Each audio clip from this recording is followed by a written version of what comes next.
thought we'd be able to announce a new Speaker of the House tonight. We thought we knew who it was going to be. But no, the race for Speaker is still ongoing. Voting's been suspended for the day. It's going to resume again tomorrow. Now, the fact that this race has not been settled by now is being described, especially online, by many as embarrassing. And it is embarrassing if you prefer the Soviet-style consensus of the Democratic Party's internal elections, where votes are merely a formality and all the really big decisions, the meaningful ones, are made years in advance by donors. Oh, of course, everyone's on board. That's what they do. But if you prefer democracy to oligarchy, if you prefer real debates about issues that actually matter, it's pretty refreshing to see it. Yes, it's a little chaotic, but this is what it's supposed to be. Now, we're going to bring you a lot more detail on what's happening in just a minute and throughout the week. But first, a quick overview to frame the big points. So Kevin McCarthy of California was going to be Speaker. He badly wants to be Speaker. In fact, he wants that job more than anything else in his life. And he was going to get it, but then a group of 20 Republican members stopped him. Now, they stopped him because they decided that Kevin McCarthy is not conservative enough to represent a party that's just taken back the House from Nancy Pelosi. And they are definitely right about that. McCarthy is not especially conservative. He is, in fact, ideologically agnostic. He's flexible. His real constituency is the lobbying community in Washington. So if you've got sincere political beliefs, that is infuriating to watch.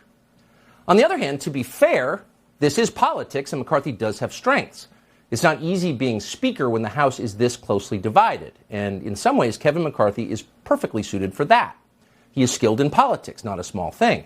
And critically, McCarthy is willing to spend the next 2 years living in hotel rooms raising money for his party ahead of a historic presidential election. What other Republican in the House is willing to do that? Well, as of tonight, and we have checked, no one has stepped forward.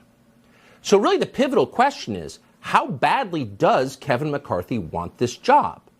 20 of his colleagues have just publicly disavowed him, loudly and again and again. So to win them back, McCarthy is going to have to give them something real. Not more airy promises, which he specializes in. He's going to have to give them actual concessions. If Kevin McCarthy wants to be the Speaker, he is going to have to do things he would never do otherwise. Like what? We can think of at least two things. First, release the January 6th files. Not some of the January 6th files and video, all of it. And not to some phony committee that will hide them, that in fact is designed to hide them from the public, but put them online.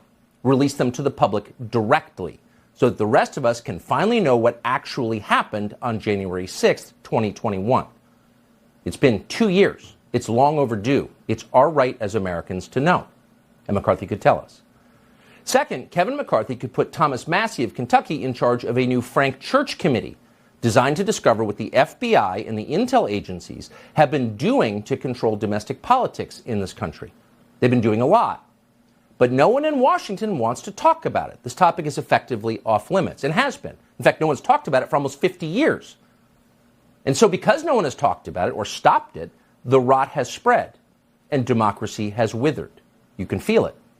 The FBI is now a bigger force in American elections than any single group of voters. This cannot continue. It is poison. And Kevin McCarthy is uniquely situated right now to stop it. So by striking a deal with his 20 colleagues, McCarthy could restore our system to health and at the very same time get the job he has always wanted. It's not so complicated. Let's hope he does it.